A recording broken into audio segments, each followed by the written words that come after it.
Yeah, it says, boy, the snow's deep around these parts. It's about 8 feet, 9 feet in the air. Be funny. Uh, That's like the snowmobile that I used to play with. That had like a ripped out seat. I remember it took yeah, at least a couple days to get it to start. We had no idea what we were doing, but just like left at the edge of the woods in my neighbor's yard. that's what most of them were back then. They were kind of just like a bicycle back then. Everyone Yeah. just left them on the sidelines.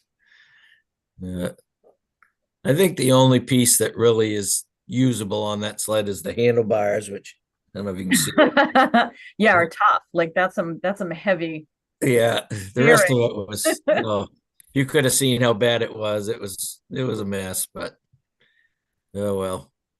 I got a solar light on it at night, so it lights up. Pretty funny, That's but pretty cool. just Don, can't. did you ever see those pictures of the wardens that drove those sleds like that up on the top of Katahdin? That's awesome. Yeah, I got that somewhere. I actually had that as my screensaver at one point, but I don't think I'd do it nowadays, even with my new sled. man, they were 68 and a 69. Crazy. I can't imagine coming down. Going up's Mm. one thing. Yeah. But that'd be insane.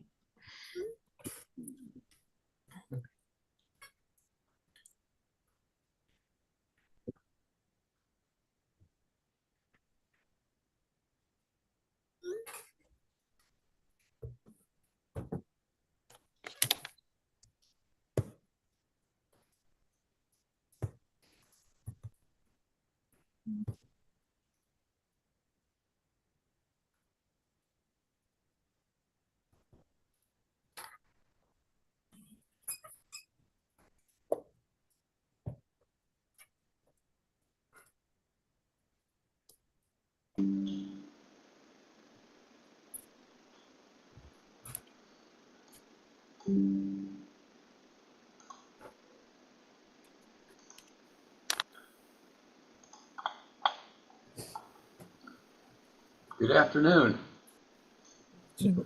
Hello. Afternoon. Whoa. Let's see, who are we waiting for at this point? Is Pete supposed to join us or? Okay. I think Pete's in the other one. I just got a message from Roberta, so I'm gonna jump off and listen to that and come back on. So Pete's 1 second. person this afternoon, so good, thank you.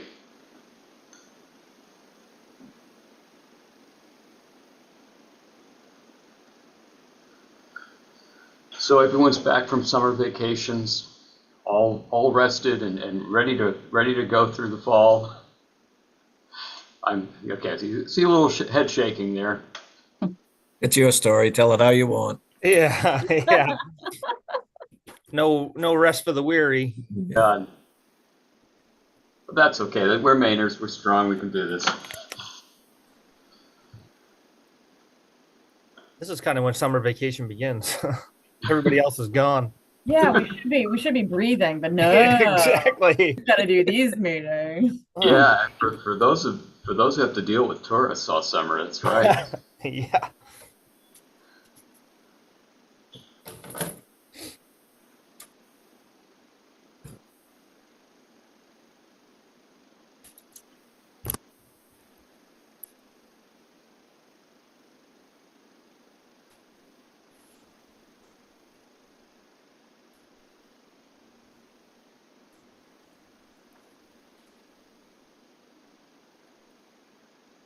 All right, Roberta is with us.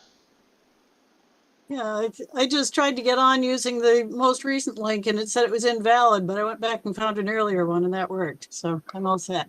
However you got here, glad to have you aboard. We've all had some reading materials that Roberta circulated to us, and the topic today really is talking about this minimum maintenance road concept. And maybe if Roberta could take us through what she's found, the highlights, the big picture, and then maybe some of the details of each particular state that you might think would be helpful in Maine. And then we can maybe talk about how that concept would fit with our charge with regard to abandoned and discontinued roads. Roberta, you want to take it away? Okay, I will try. I wasn't prepared to do this, but see what I can do. Well, suppose we start with the chart that Lynn Caswell put together. Maybe that's a good starting point to talk about the various ideas, but I'll leave it to you as to how you want to present it.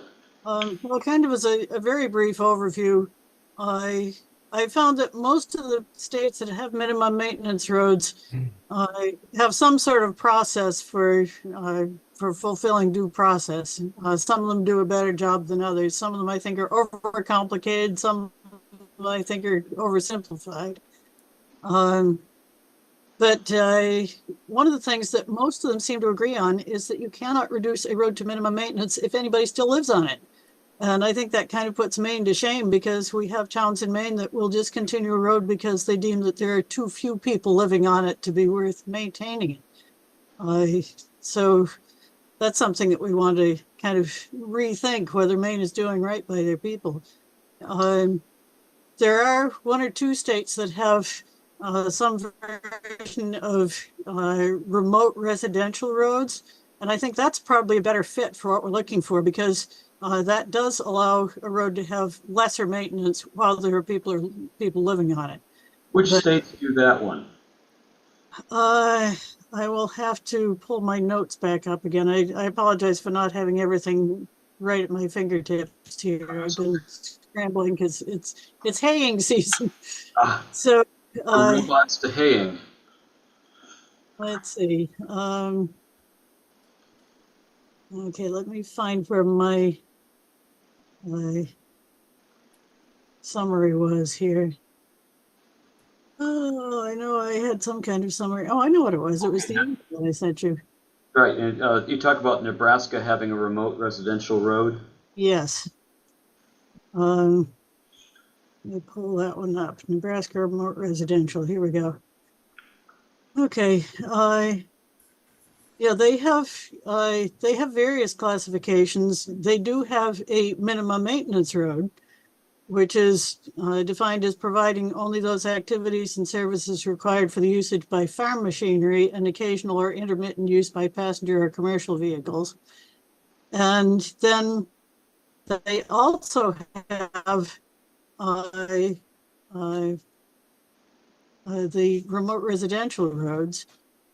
And it says maintenance for remote residential roads shall be defined to require only those activities and services necessary to provide access to remote residences, farms, or ranches by passenger and commercial vehicles. And then it talks about limits of maintenance. Routine maintenance funds should only be used for the restoration and repair of the roadway and roadside to the safe and usable condition to which it was constructed. And for limited roadside maintenance, such as mowing the shoulders of the road, filling shoulder washes, cleaning ditches, and backfilling small slides or washouts.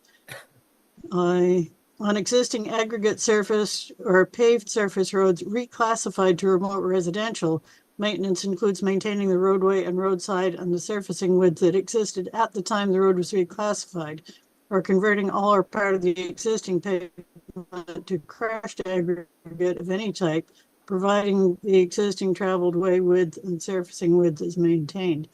Now, what we have in Maine is we have a lot of roads that have never been paved and that now are serving as residential roads. And one of the concepts there, it talks about restoring it to what it had been before it became minimum maintenance. Well, a lot of these roads, the last they were maintained for horse and buggy or not much more than that. So we wouldn't expect a town to pave a road that never was paved. It's just a matter of, if somebody wants to live on a dirt road, fine, they want to live on a dirt road. Keep it as a passable dirt road, not as a mud running place. And one thing that I would like to get to you folks fairly soon is I had those slideshows that I made up before. I'd taken some pictures out on Surrey Road showing the way it was a few years ago and the way it looked this spring. And I'd like to show you some further pictures of what it looks like now, because somebody has been taking their four-wheel drive truck through there. And it's now a whole lot worse than it was the last time I showed you. This is what happens when you have a road that maybe hasn't been used for years. Maybe there's an old farmhouse out there, or somebody just bought the land because it was what they could afford, and they, because they were able to buy the land cheap, that left them enough money to put in a modest cabin or a tiny home or whatever, and they move in. Well, as soon as they make the road passable again, the people that haven't been using it because it wasn't passable now say, oh, look, we've got a passable road here, and they start using it again, or mud running or whatever. And as fast as the person tries to keep the road passable for their own access, other people come in and chew it up. And that's where the real problem is, where you've still got legal public access to these roads because they've been kept as public easements. And yet the public is taking no responsibility for basically inviting other people to use the road at the landowner's expense. Well, So that's kind of a quick rundown.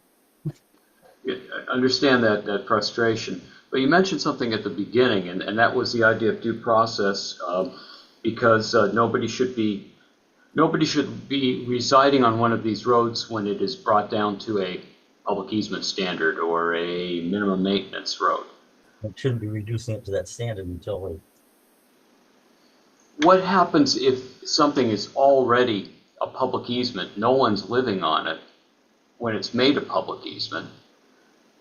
It's just maybe woodlot, or maybe it's farmland, or whatever. Maybe it's just forested land and no one's doing anything with it.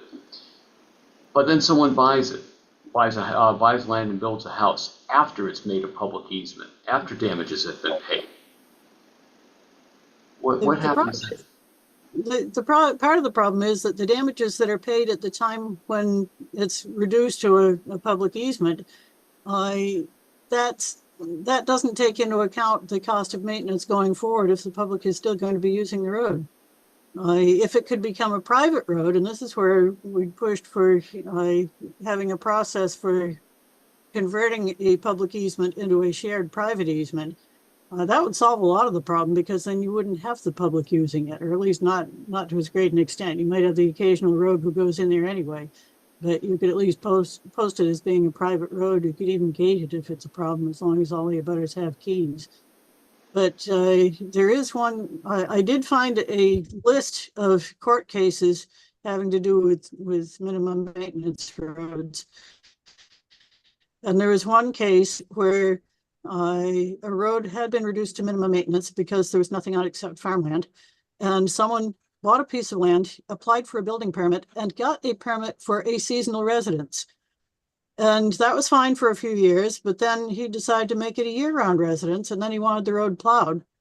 And I think he went through the proper process of applying to ask the town to restore it to a maintained road. And the town considered it and said no. And it ended up in court, and I believe the court said that it was within the town's discretion to say no, that he basically knew what he bought when he bought it. All right. But that's not quite the same situation that we have here, where we have public use that's tearing up the road that's basically serving one home. I think you missed what he asked you.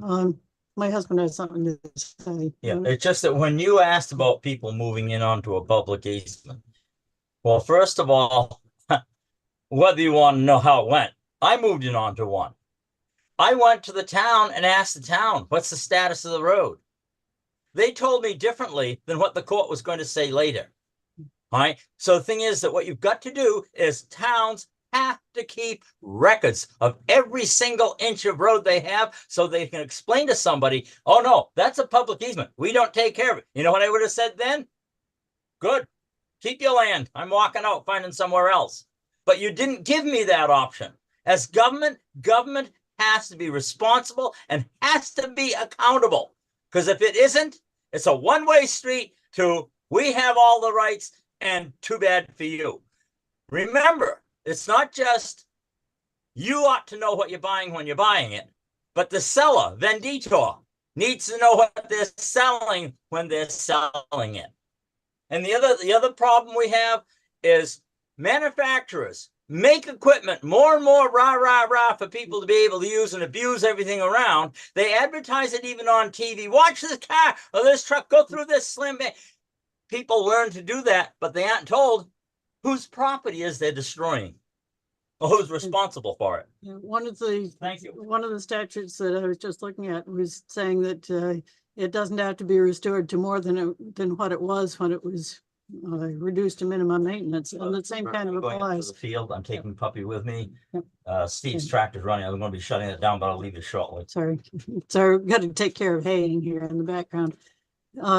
So can I ask a question, Roberta? I came Sure. in a little late and I apologize, but like, is the idea, just in general terms, is the idea of the minimum maintenance discussion that we're having here, is the idea that we're going to maybe look at putting something together that would be a vehicle that would become a law, but it would become a vehicle for municipalities to consider adopting roads as minimum maintenance roads? Or are we looking at a law being proposed that would mandate certain roads become minimum maintenance roads if they're not already being maintained or funding being provided by the municipality, i.e. on public easements?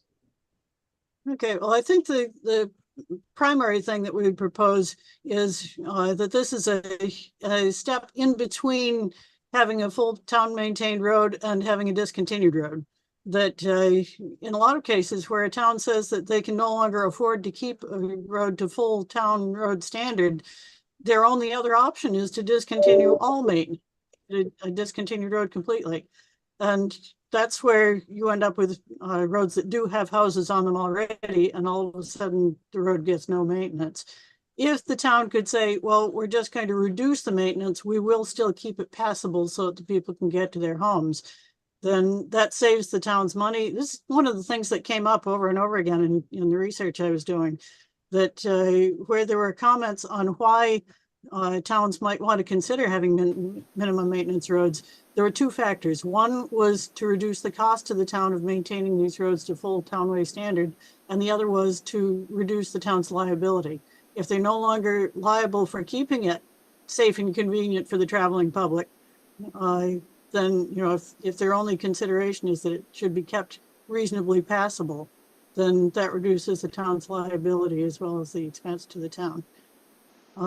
As for where somebody moves in, as my husband was saying, it's not always a case of you knew what you bought when you bought it, because if the town doesn't even know what the status of the road is, then it's very difficult for the seller or the realtor or the buyer to figure out exactly what it is they're getting into.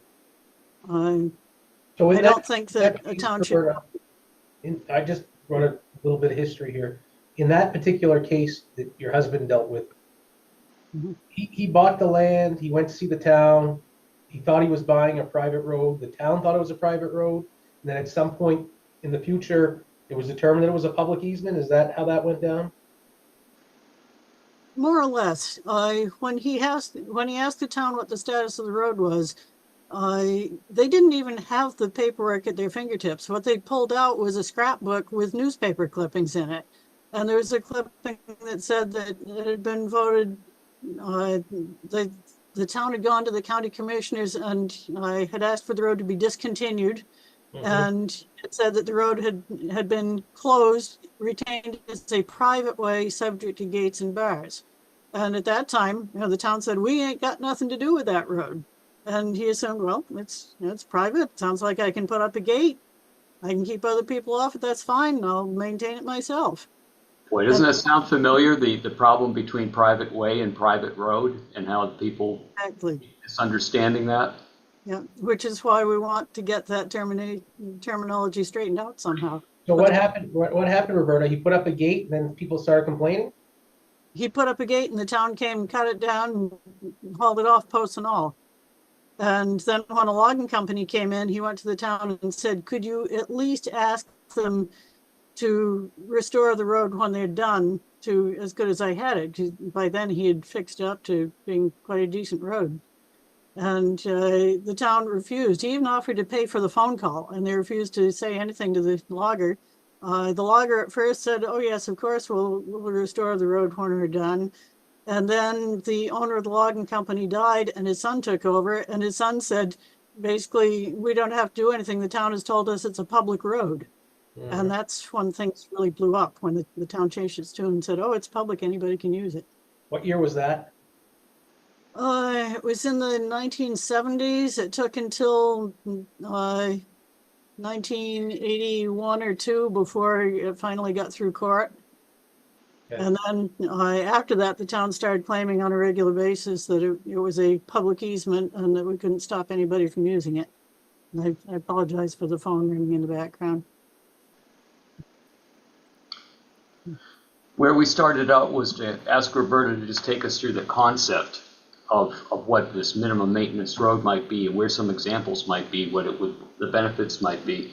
And I think the second part of it would lead into Ryan's question, and that is, how would you apply this?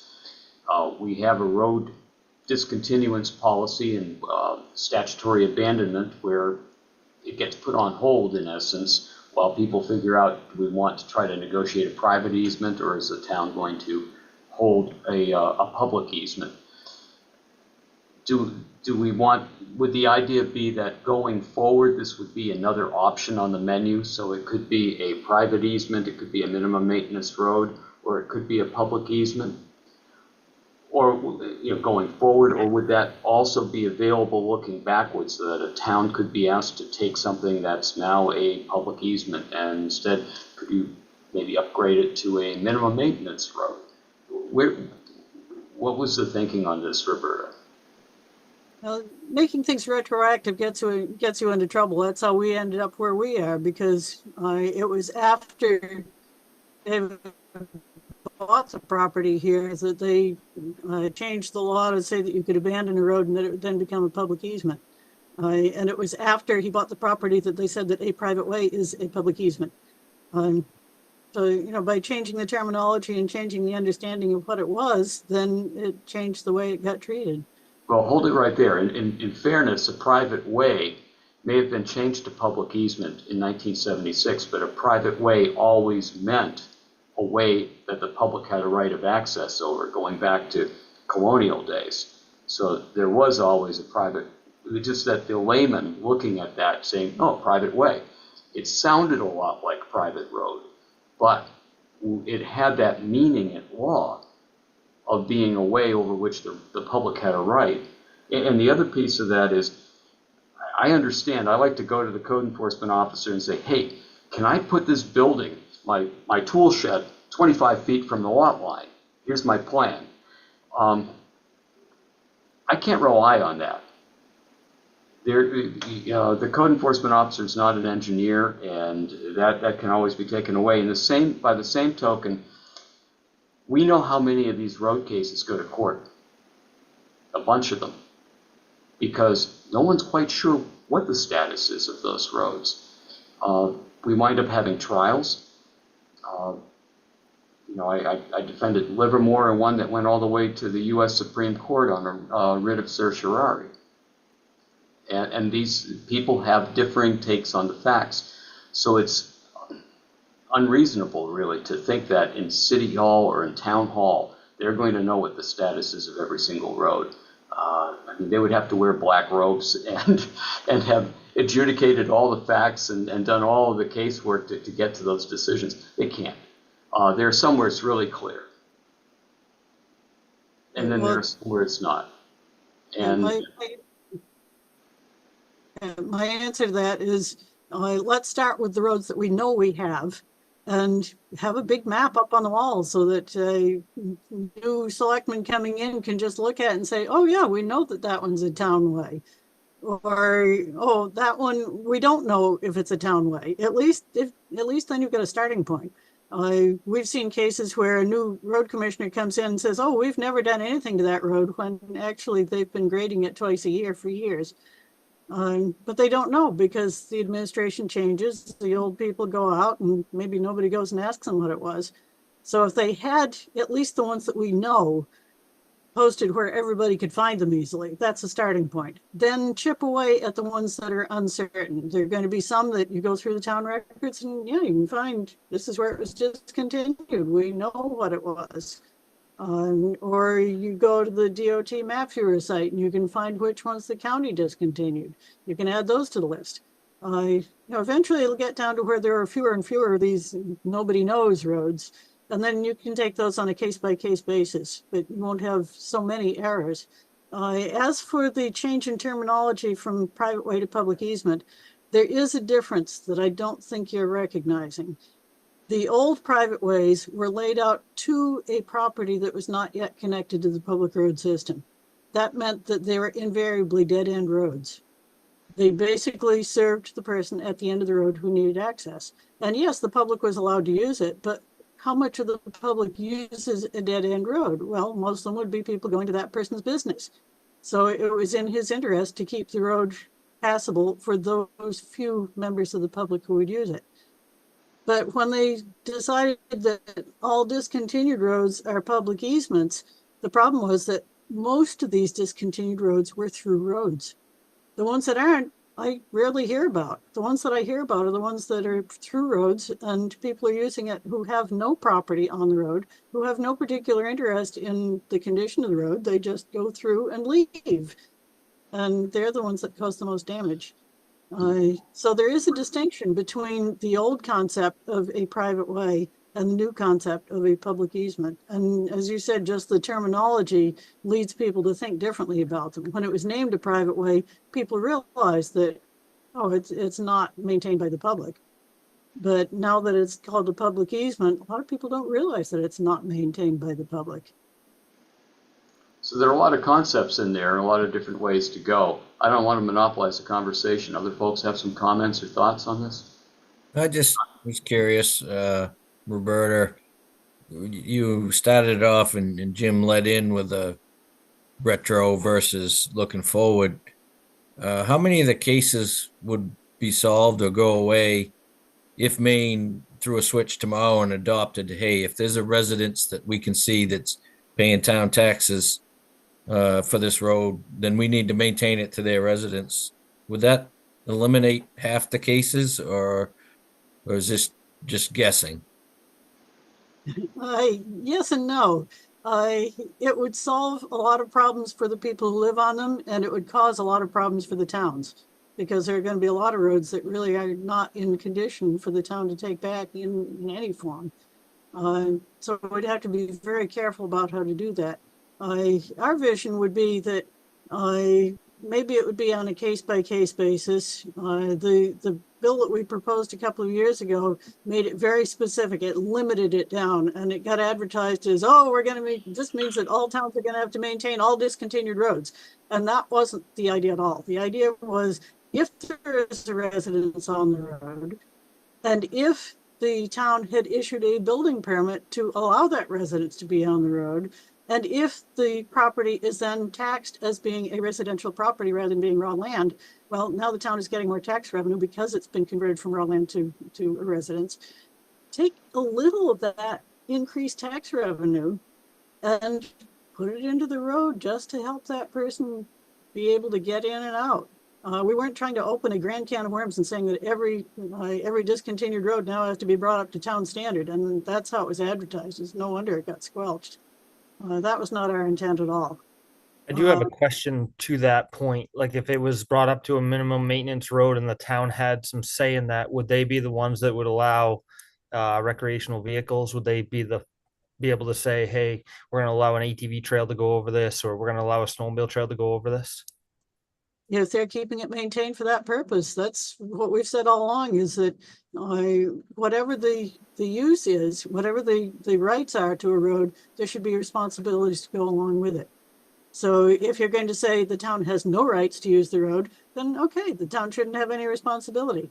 But if you're going to say the public can use it any time they want, any day of the year, no matter what the road conditions, day or night, 2 o'clock in the morning during mud season, then there needs to be some responsibility that goes along with that. It shouldn't be just dumped on anyone. Any statute that would create a remote residential road or a minimum maintenance road might specify that the town is regarded as the owner in that instance, and that would make it easier for the snowmobile and ATV type access issues. Correct. That's what I was kind of thinking in my. With the public easement issue, it's an interesting thing because the town owns the parties own the land to the center line. There's a public right of access. Who's on first? So you throw this out as an idea. We know that there's a town way That's where people generally are residents, they have homes. The town is required to maintain that safe and convenient for passage by motor vehicles. If there's a defect in that road, town can be sued. There are limits on its liability. Okay. So we have that at one end, and we have the private road at the other end of the spectrum, where it is entirely owned by the abutters, or maybe somebody reserved title, but everyone gets over it on easements. There's no right of public access. So those are the two ends of the spectrum, private road and town way. Right now, in between, we have the public easement where the public has a right of access and the town has the authority, but not the obligation, the right, but not the duty to maintain it to whatever level town meeting wants. And that does not take into account whether someone's living on it or not. It's just that's what the nature of the road is. Suppose you were to add to that mix a couple of Roberta's ideas and suggestions. One would be a minimum maintenance road, where it would be for where there is no residence, might be the woodlot owner situation, or it could be someone with fields, agricultural fields. Minimum maintenance road where there's a specified level of maintenance that a municipality would provide, and it might be minimal, it might be grading once a year, fix the blown out culverts, and no plowing since no one is out there living in the winter. So there's a minimum maintenance road. And then maybe there's a remote residential road so that one and up to X number of residences per mile. You get something that's like maybe it's less than a town way, but more than minimum maintenance and more than the public easement. So suppose, and now that's going to be kind of confusing. You have a whole bunch of classifications of roads, but you address the situations that we see out there, where there are roads where no one lives. Doesn't need a whole lot of maintenance, but if the public's going to have a right over it, then maybe maybe you want to be giving that lower level of repair and plowing. And then, public easement can be whatever the town meeting decides. What you might say is, if the town is going to discontinue a town way and drop it down to some other standard, it would have the choices: remote residential, minimum maintenance, public easement, or private road.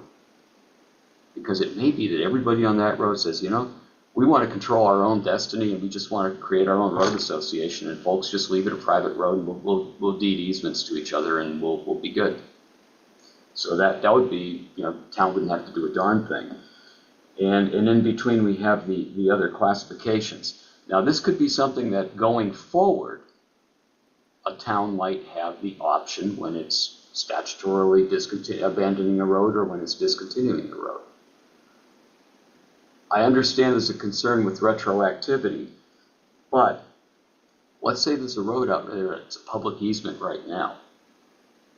Public already has the right to it. Jim, can you pause for a second, because we're about to lose the Zoom. I don't know if you've seen. Okay, I saw that and wasn't sure. And we've got less than a minute, and it's going to cut. Phone call.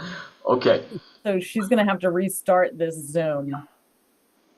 We'll have to restart, and we'll just. Because 2 months ago they changed my account back to what I had, and now. Okay, if we lose this connection, Heather will be letting us know how we will resume the meeting.